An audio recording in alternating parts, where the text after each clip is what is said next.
30F, and I've been married to Eric, 32M, for 3 years now. We met at a friend's barbecue when I was going through a tough time in my life. I had just lost my job as a graphic designer due to company downsizing, and I was feeling pretty low. Eric was there as a friend of the host, and he immediately caught my attention with his warm smile and easygoing nature. We started talking, and I found out that Eric was a software engineer who had recently moved to the area for work. He was kind, funny, and seemed genuinely interested in my life and career. We exchanged numbers at the end of the barbecue, and he called me the very next day to ask me out for coffee. Our relationship progressed quickly after that. Eric was supportive during my job search, even helping me revamp my portfolio. With his encouragement, I landed a new job at a small marketing firm within a couple of months. As we grew closer, Eric opened up about his past.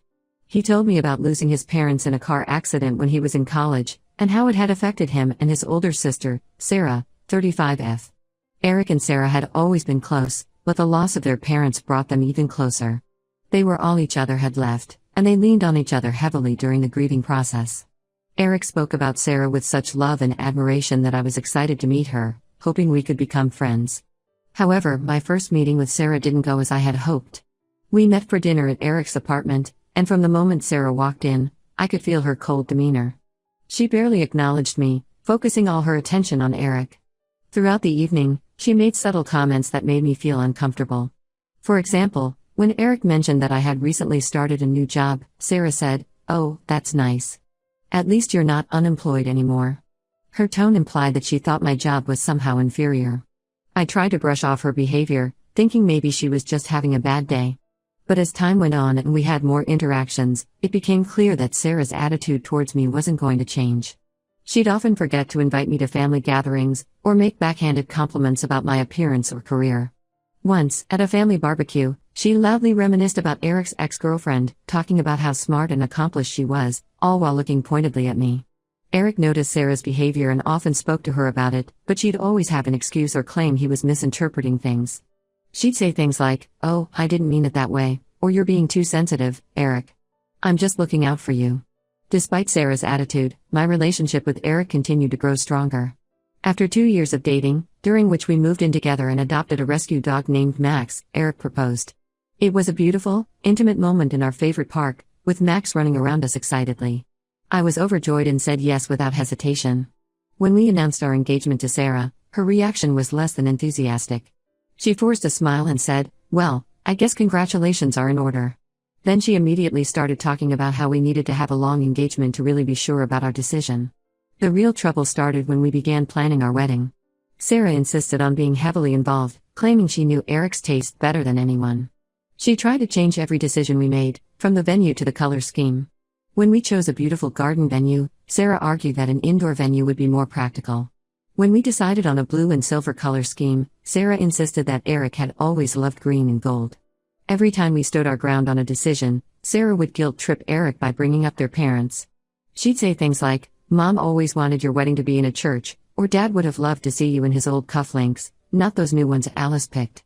The week before the wedding, Sarah called Eric in tears, saying she had found some old home videos of their parents that she wanted to include in a surprise slideshow at the reception. Eric was touched by the idea and agreed without consulting me. I was a bit uneasy about the surprise element but didn't want to upset Eric by objecting. On our wedding day, everything seemed perfect until the reception. The ceremony was beautiful, and I felt like the luckiest woman in the world as Eric and I exchanged vows. But when it was time for the slideshow, I realized something was wrong. Instead of a tribute to Eric's parents, the video was a compilation of Eric's childhood and teenage years, with a focus on his relationship with Sarah and his ex-girlfriends. There were barely any recent photos, and I was only in 2 or 3 shots, always at the edge of the frame. I tried to keep my composure, but I could feel tears welling up in my eyes. I looked at Eric, who seemed uncomfortable but didn't say anything at the moment. After the slideshow, Sarah made a speech about how she'd always be the most important woman in Eric's life, barely acknowledging me or our marriage. The rest of the reception was awkward. Many guests commented on the strange slideshow and speech. I tried to enjoy our first dance and cake cutting, but I couldn't shake off the feeling of hurt and embarrassment. After the wedding, Eric was furious with Sarah. He called her and told her that her behavior was unacceptable and that she owed both of us an apology. Sarah played innocent, claiming she thought the slideshow was a beautiful tribute and that I was being overly sensitive. This led to a big fight between them, with Sarah accusing me of turning Eric against her. She said that I was trying to erase their family history and that Eric was betraying their parents' memory by choosing me over her. Eric stood his ground and told Sarah that if she couldn't respect our marriage, she wouldn't be a part of our lives. He suggested she seek therapy to deal with her issues. Sarah hung up on him and hasn't spoken to us since. It's been 2 months since our wedding, and the situation with Sarah is still unresolved. Eric is torn between his love for me and his bond with his sister. He's tried reaching out to Sarah a few times, but she either ignores him or sends nasty text messages about me. I feel guilty for coming between Eric and his only remaining family, but I'm also angry and hurt by Sarah's actions. I don't know if I can ever have a relationship with her after what she did at our wedding. The whole situation has put a strain on our newlywed life. Instead of enjoying this time together, we're constantly stressed about family drama. Eric and I have discussed the possibility of couples counseling to help us navigate this situation. We both want to move forward and enjoy our new life together, but Sarah's shadow looms over our relationship. Eric is struggling with feelings of guilt and loyalty, while I'm battling insecurity and resentment. We've tried to focus on positive things, like settling into our new home and planning for the future. We've talked about starting a family of our own in a year or two, but even that conversation is tainted by thoughts of how Sarah might react or interfere. I've suggested that maybe we should consider moving to a different city to get some distance from the situation, but Eric is hesitant to leave the area where he grew up and where he feels close to his parents' memories. I understand his reluctance, but part of me wishes we could just start fresh somewhere new. My own family has been supportive throughout all of this. My parents and siblings love Eric and have tried to make him feel like part of our family. They've been a great source of comfort, but I know it's not the same as having his own family support our marriage. I don't know what to do. Should I try to mend things with Sarah for Eric's sake? Should we maintain no contact? Am I overreacting to the whole situation? The thought of having to deal with Sarah's hostility for the rest of our lives is daunting, but I also don't want Eric to lose his only sibling because of me. I love Eric more than anything, and I want us to have a happy life together. But I never imagined our first months of marriage would be filled with so much tension and family drama. Any advice on how to handle this situation would be greatly appreciated. Update 1. Thank you all for your supportive comments and advice on my original post. A lot has happened in the past few weeks, and I wanted to give you an update on the situation with my sister-in-law, Sarah. About a week after my post, Eric and I decided to take the advice of many commenters and seek couples counseling. We found a therapist who specializes in family conflicts, and we've had 3 sessions so far. It's been helpful to have a neutral third party to discuss our feelings with and to get strategies for dealing with Sarah. During our second session, Eric revealed something that shocked me. He told me that Sarah had reached out to him privately, claiming that she had some concerns about me that she wanted to discuss without me present. Eric, wanting to keep the peace, agreed to meet her for coffee. At their meeting, Sarah dropped a bombshell. She told Eric that she had hired a private investigator to look into my past, and that the PI had uncovered some disturbing information about me. According to Sarah, the investigator found out that I had been married before, something I had never mentioned to Eric or his family. When Eric told me this in our counseling session, I was stunned. It was true that I had been married before, but it wasn't some dark secret I was hiding. My first marriage was very brief. I got married young, at 22, to my college boyfriend, Mark. We had been together since freshman year and thought we were ready for marriage right after graduation. But we quickly realized we had made a mistake. We had different goals and values, and we struggled to adjust to adult life together. After only 6 months, we decided to divorce amicably. I hadn't mentioned this to Eric because it felt like ancient history. I was embarrassed about my youthful naivety and didn't think it was relevant to our relationship. In the early days of dating Eric, I had considered telling him, but the right moment never seemed to come up. As time went on, it felt awkward to bring up something that happened so long ago. I explained all of this to Eric and our therapist. I also shared more details about that time in my life. After the divorce, I had gone through a period of self-reflection. I traveled for a bit, worked on my career, and focused on personal growth. It was during this time that I realized what I truly wanted in a partner and in life, which ultimately led me to be ready for a serious relationship when I met Eric. Eric was hurt that I hadn't told him about my previous marriage, but he understood why I hadn't brought it up. What bothered him more was Sarah's extreme actions in hiring a PI to investigate me. He felt it was a huge invasion of privacy and a sign of Sarah's unhealthy obsession with our relationship. The therapist helped us work through our feelings about this revelation. Eric acknowledged that while he wished I had told him about my first marriage, it didn't change how he felt about me. We both agreed that Sarah's actions were a severe breach of privacy and trust. With the therapist's guidance, We decided that Eric would confront Sarah about her actions. He called her and put her on speakerphone so I could hear the conversation, with our therapist present for support. Eric told Sarah that he knew about the private investigator and that he was deeply disappointed in her behavior. Sarah tried to defend herself, saying she was just looking out for Eric's best interests. She accused me of being a liar and suggested that I might be hiding other secrets. Eric shut her down firmly. He told her that my past was my business to share when I felt comfortable, and that her actions were unacceptable. He made it clear that if she couldn't respect our privacy and our marriage, she would not be welcome in our lives. Sarah didn't take this well. She began crying and accusing me of brainwashing Eric. She said that I was tearing their family apart and that their parents would be ashamed of Eric for choosing me over her. Eric remained calm but firm, telling Sarah that she needed to take responsibility for her own actions instead of blaming everything on me. The call ended with Sarah hanging up on us. Eric was visibly shaken afterward, but he told me he felt relieved to have finally stood up to his sister. Our therapist praised Eric for setting clear boundaries and suggested we take some time to process everything before deciding on our next steps. In the days since that call, Sarah has been constantly messaging Eric. Some messages are angry, accusing him of abandoning her. Others are pleading, begging him to reconsider. She's even reached out to some of Eric's friends, trying to get them to talk sense into him. She's told them that I'm manipulating Eric and trying to cut him off from his family and friends. Eric has been amazing through all of this. He's ignored Sarah's messages and asked his friends not to get involved. He's also been incredibly supportive of me, reassuring me that none of this is my fault and that he doesn't regret marrying me. We're still trying to figure out our long-term plan for dealing with Sarah. For now, we've decided to maintain no contact. We've blocked her on our phones and social media, and we're considering changing our phone numbers if she doesn't stop trying to contact us. This situation has brought up a lot of emotions for both of us. Eric is grieving the loss of the relationship he thought he had with his sister. He's also dealing with anger and betrayal over her actions.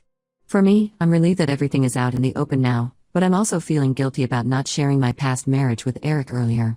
I'm working on forgiving myself and remembering that I didn't have malicious intent in not sharing that information.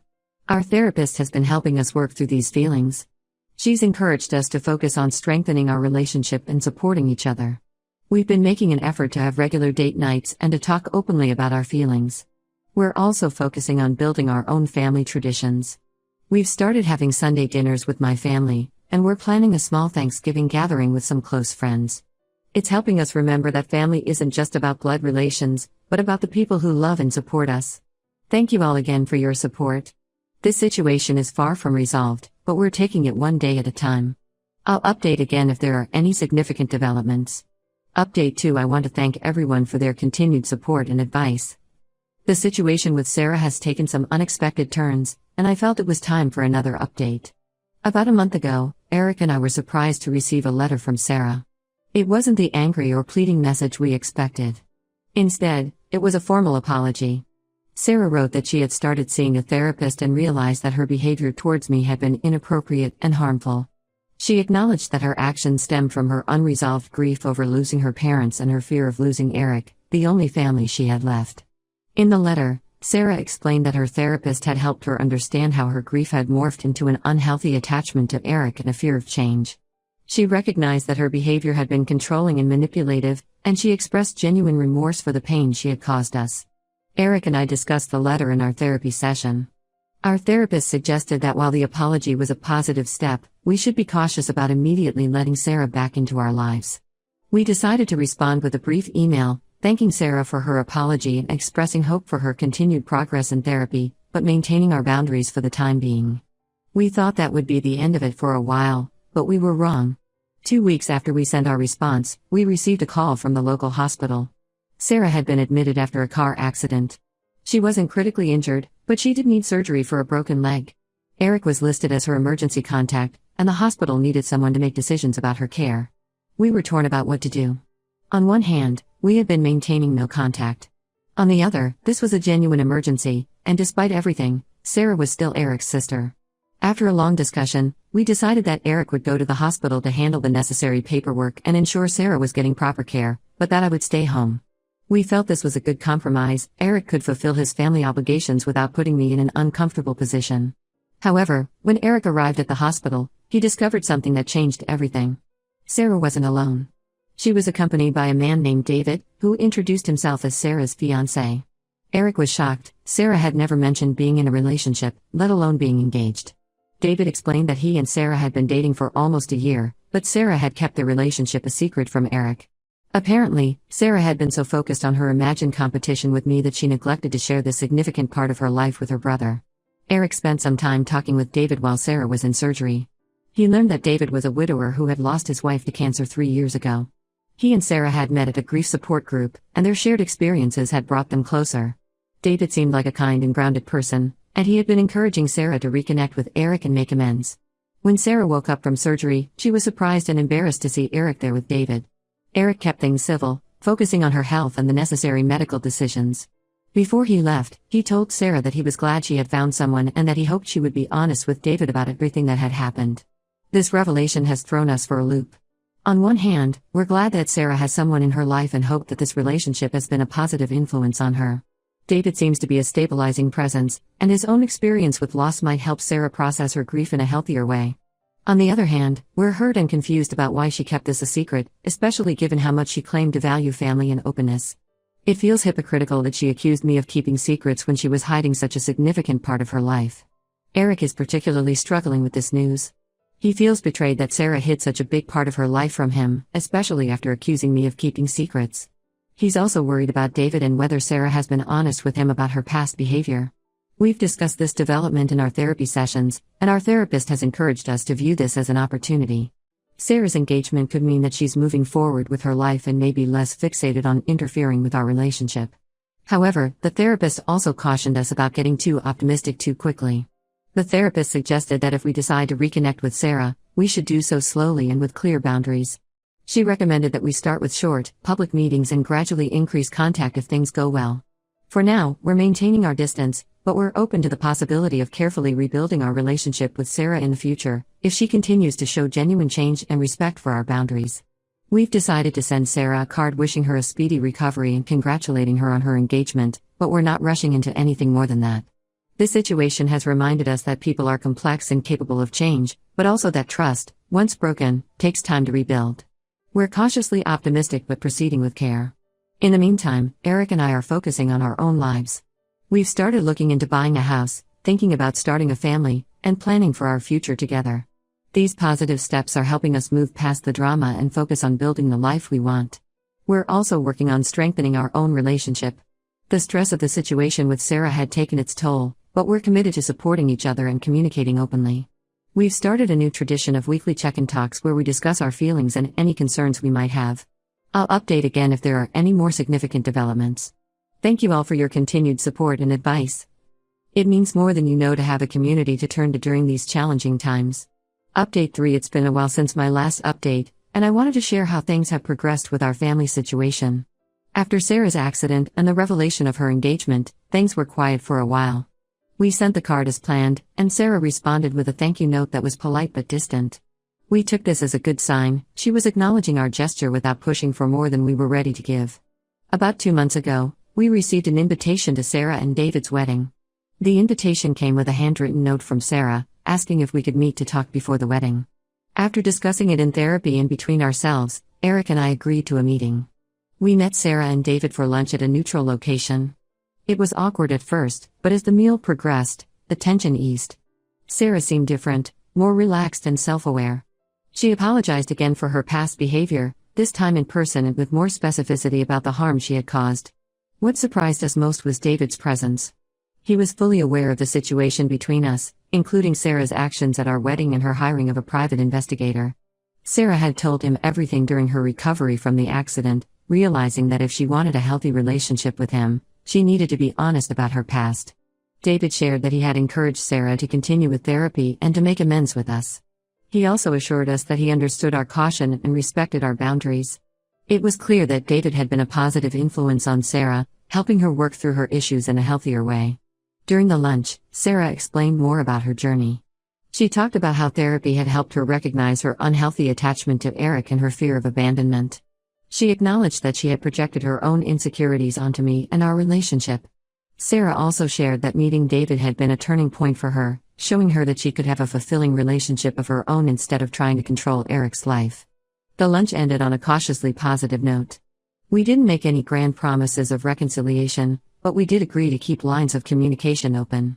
We decided to start with occasional text messages and maybe a monthly phone call, with a possibility of more frequent contact if things continue to go well. Since then, we've had a few more meetings with Sarah and David.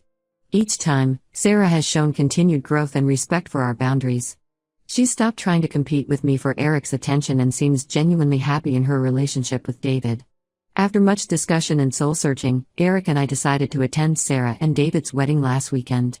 It was a small, intimate affair, very different from the grand event Sarah had pushed for at our wedding. During the reception, Sarah made a speech that touched us deeply. She spoke about the importance of family, not just the one you're born into but the one you choose. She thanked David for helping her become a better person, and she publicly apologized to Eric and me for her past behavior, expressing hope for a renewed relationship. The wedding gave us a chance to see how much Sarah has changed. She was relaxed and happy, focusing on her relationship with David rather than trying to control Eric. She made an effort to include me in conversations and even introduced me to some of her friends as her sister-in-law, which felt like a significant step forward. We're not naive enough to think that everything is perfect now. Years of hurt and mistrust can't be erased overnight. But we're cautiously optimistic about the future. We've agreed to slowly rebuild our relationship with Sarah, maintaining open communication and firm boundaries. This experience has taught us a lot about family, forgiveness, and the capacity for change. It's also strengthened our own relationship. Eric and I have become better at communicating and supporting each other through difficult times. We're taking things one day at a time, but for the first time in a long while, we feel hopeful about having a positive relationship with Sarah. It's not the dramatic conclusion some might have hoped for, but real life rarely has neat, tidy endings. We're okay with that, and we're looking forward to writing the next chapter of our family story together. As for Eric and me, we're doing well. We've bought a house and are settling into our new home. We're talking about starting a family in the near future, and for the first time, the thought of including Sarah in that part of our lives doesn't fill me with dread.